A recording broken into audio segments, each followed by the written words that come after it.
السلام علیکم ناظرین، تفسیر قرآن کے پروگرام میں آپ کو خوش آمدید کہتے ہیں۔ آج سورہ تحریم کی آیت نمبر 9 پر ہم گفتگو کریں گے، جس میں ہم یہ جان سکیں گے کہ نبی کریم علیہ الصلوۃ والسلام کو اللہ تعالیٰ نے کفار اور منافقین کے ساتھ کیا رویہ اختیار کرنے کا حکم ارشاد فرمایا، تاکہ ہمیں یہ پتہ چلے کہ کفار اور منافقین کے ساتھ ہمارا برتاؤ کیسا ہونا چاہیے۔ جی سر۔ بسم اللہ الرحمن الرحیم۔ اللہ تبارک و تعالی نے نبی مکرم صلی اللہ علیہ وسلم کو جو حکم ارشاد فرمایا وہ بڑا ہی واضح ہے۔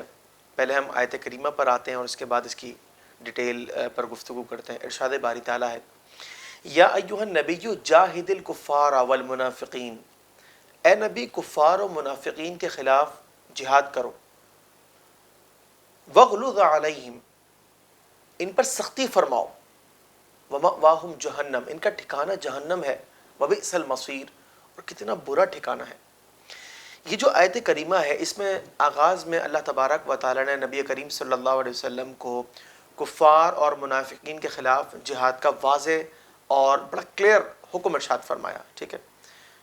اب جہاد کب ہونا چاہیے، کس طرح کے کفار کے ساتھ ہونا چاہیے، اس میں ڈیٹیل ہے۔ اور یہاں پر پھر میں آپ کو وہ ایک نقطہ جو ہم پہلے مختلف اوقات میں ڈسکس کرتے رہے، وہ ہے اتنا اہمیت کے حامل کہ اسے بار بار ہمیں ڈسکس کرنا پڑتا ہے، کہ جو شخص صرف ترجمے سے قرآن پاک کو سمجھنے کے حوالے سے درست قرار دیتا ہے کہ ہم صرف ترجمے سے سمجھ سکتے ہیں، وہ یہ ڈیٹیل بتائے کیا ہر کافر سے رسول اللہ صلی اللہ علیہ وسلم نے جہاد فرمایا، ہر منافق سے جہاد فرمایا؟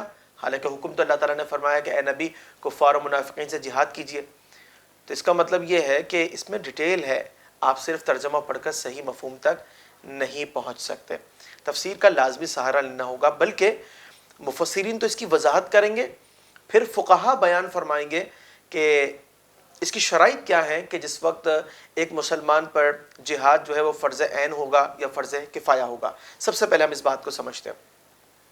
خلاصہ یہ ہے کہ اعلاء کلمت الحق کے لیے، دین اسلام کی سربلندی کے لیے کفار سے لڑنا یہ جہاد کہلاتا ہے۔ یہ حقیقی جہاد کی ہم بات کر رہے ہیں۔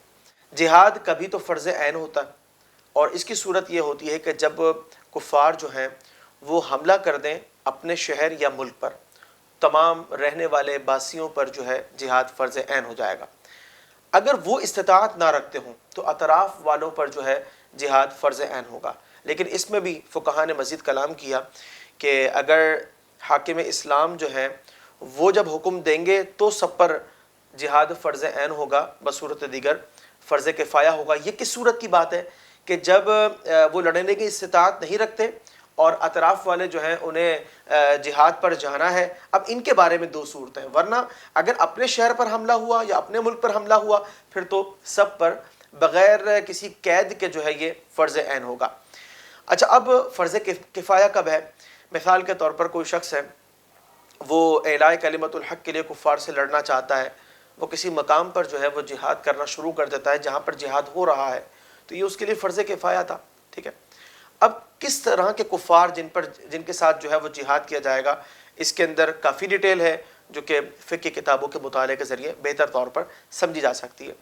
لیکن یہاں پر ایک بات جو ہے وہ یہ سمجھنا ضروری ہے کہ وہ تمام کفار منافقین جن کے اسلام لانے کی امید ہے، ان سے جہاد نہیں کیا جائے گا، بلکہ وہ جو اسلام دشمنی کے اندر اپنی حدوں کو کراس کر چکے ہیں، جو حقیقی مجرم ہیں، ان سے جہاد کیا جائے گا۔ اگزامپل ہے، ایک شخص ہے، اسے کسی کو مسلمان کرنا ہے، وہ سوچتا ہے کہ میرا دوست ہے یا میری سوسائٹی میں رہتا ہے، اگر وہ اس سے لڑنا شروع کر دے اپنے طور پر ہی، تو کیا وہ مسلمان اسلام میں داخل ہو سکے گا؟ اس کا مطلب یہ کہ یہ طریقہ کار ٹھیک نہیں ہے کہ انڈیویجولی ہر شخص جو ہے وہ ہتھیار اٹھا کر کے لڑنا شروع کر دے، ایسا نہیں ہوگا، بلکہ یہ ایک ریاست کی رسپانسبلٹی ہے جو اپنی ذمہ داری کو نبھائے گی۔ اچھا، اب نبی کریم صلی اللہ علیہ وسلم کے کفار و منافقین سے جہاد کا حکم ارشاد فرمایا۔ کفار سے جہاد تو بڑا واضح ہے کہ جو کفار اسلام کے خلاف سازشیں کر رہے ہیں، ٹھیک ہے، ان سے تو جہاد کرنا واضح ہے، اور ظاہر سی بات ہے کہ ان کا کفر بھی واضح ہے نا، تو ان سے لڑا جا سکتا ہے۔ لیکن ایک منافق جس کے دل کے اندر کفر موجود ہے، ظاہر تو وہ اپنے آپ کو مسلمان کر رہا ہے، اندر سے وہ کافر ہے، ٹھیک ہے، تو اس سے کیسے جہاد کیا جائے گا؟ تو بات یہ ہے کہ جہاد جو ہے وہ ہتھیاروں کے ساتھ بھی ہوتا ہے اور جہاد قلم کے ذریعے بھی ہوتا ہے۔ تو تو منافقین سے جو جہاد ہوگا نا وہ قلم کے ذریعے ہوگا, وہ زبان کے ذریعے ہوگا, ٹھیک ہے. اور جو کفار کے ساتھ جہاد ہوگا وہ ہتھیاروں کے ساتھ ہوگا جو موجودہ دور کے اندر ضروری ہیں, جس کے ذریعے مسلمان جو ہے وہ کامیابی حاصل کر سکیں. تو ایک بات تو یہ کلیئر ہوئی کہ منافقین جو ہیں ان کے ساتھ بھی جہاد کیا جائے گا. اچھا آپ نے دیکھا ہوگا کچھ لوگ کہتے ہیں کہ یہ جو علماء ہیں یہ بعض اوقات بڑی سختیاں کر رہے ہوتے ہیں. اللہ تعالیٰ نے فرمایا کہ وَغْلُظْ عَلَيْهِمْ, ان پر سختی کرو. یہ حکم تھا رسول اللہ صلی اللہ علیہ وسلم کو, ٹھیک ہے. آپ صلی اللہ علیہ وسلم نے پریکٹیکلی یہ کر کے دکھایا. رسول اللہ صلی اللہ علیہ وسلم نے اپنی حیات طیبہ کے اندر 27 غزوات میں شرکت فرمائی, 27 اور 47 سرایا تھے, یعنی جن لشکروں کو آپ علیہ السلام نے بھیجا جہاد کی غرض سے لیکن خود شمولیت نہ فرمائی, ٹھیک ہے. وہ لشکر آپ ہی کے ترتیب دیے گئے تھے. تو یوں ملا کر یہ ٹوٹل جو ہے 74 ہو جاتے ہیں. یعنی آپ یہ سمجھ لیں 74 آرڈرز جو ہیں وہ آپ نے جہاد کے حوالے سے نافذ فرمائے, جن میں 27 میں آپ نے بذات خود جو ہے وہ شرکت اختیار فرمائی. تو آپ یہ دیکھیے کہ نبی کریم صلی اللہ علیہ وسلم نے جہاد کا درس دیا. یہ کیوں ہے, ریزن کیا ہے؟ دیکھیے بات یہ کہ جب کسی برائی کا سد باب نہ کیا جائے, ٹھیک ہے, تو وہ برائی بڑھتی ہے. ایک ریاست ہے نا, اس کا ایک بادشاہ ہے, اس بادشاہ کے پاس جو ہے ایک باؤنڈری ہے, ٹھیک ہے, جہاں اسے ملکیت حاصل ہے. اچھا یہ ملکیت بھی عارضی ہے, سب جانتے ہیں کہ بادشاہ آج ہے کل نہیں ہے اور پہلے تھا بھی نہیں, ٹھیک ہے.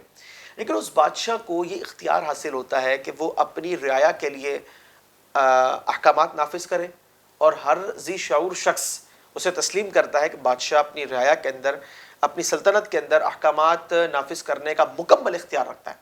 یہ تو ایک بادشاہ ہے جس کی بادشاہت بڑی عارضی ہے, ٹھیک ہے, بڑی لمیٹڈ اس کی جو نا وہ باؤنڈری ہے. لیکن وہ بادشاہ جو تمام ریاستوں کا حقیقی مالک ہو, مالک ہی نہیں بلکہ وہ خالق بھی ہو, تو کیا اسے یہ اختیار نہیں ہے کہ وہ اپنی مخلوق کے لیے جو ہے وہ احکامات نافذ کرے؟ اور اسی نے یہ حکم اپنے بندوں کو دیا, اپنے اطاعت گزار بندوں کو, کہ ان نافرمان اور مجرمین کے خلاف جہاد کرو, سد باب کرو. اور بات یہ کہ جب جرم کا سد باب ہوتا ہے نا, جرم رکتا ہے, امن آتا ہے. اللہ تبارک و تعالیٰ مجاہدین اسلام کے درجات کو بلند فرمائے. اچھا یہاں پر ایک بات جو بڑی اہم ہے, کفار اور منافقین ان کا ٹھکانہ کیا ہے؟ آج دنیا کے اندر کوئی کسی بھی طرح, چاہے وہ مسلمانوں کا سپورٹر ہو یا کفار کی سائیڈ لے رہا ہو, ہے نا, دونوں طرح کے لوگ ہیں, وہ بڑے واضح لوگ ہیں, وہ کسی بھی سائیڈ پر ہو, لیکن اس کو اللہ کا یہ فرمان ذہن نشین رکھنا چاہیے, وَمَأْوَاهُمْ جَهَنَّمْ. ان کفار و منافقین کا جو ٹھکانہ ہے نا وہ جہنم ہے, اس میں کوئی دو رائے نہیں ہے. فرمایا وَبِئْسَ الْمَصِيرُ, کتنا برا ٹھکانہ ہے جہاں سے کوئی واپسی نہیں ہے, ہمیشہ ہمیشہ کا عذاب ہے. اب آپ یہ بتائیے کہ جو لوگ کفار اور منافقین کے گروہ میں تو شامل نہیں ہیں لیکن ان کے سپورٹر ہیں, کل بروز قیامت وہ رب کے حضور کیا جواب دیں گے, یہ ان کو سوچنا ہوگا. اللہ تعالی ہمیں صراط مستقیم کو سمجھنے اور اس پر چلنے اور اسے درست طور پر لوگوں تک پہنچانے کی توفیق عطا فرمائے. خلق الماء خلق الشمس في الفضاء سبحان خالق الحياة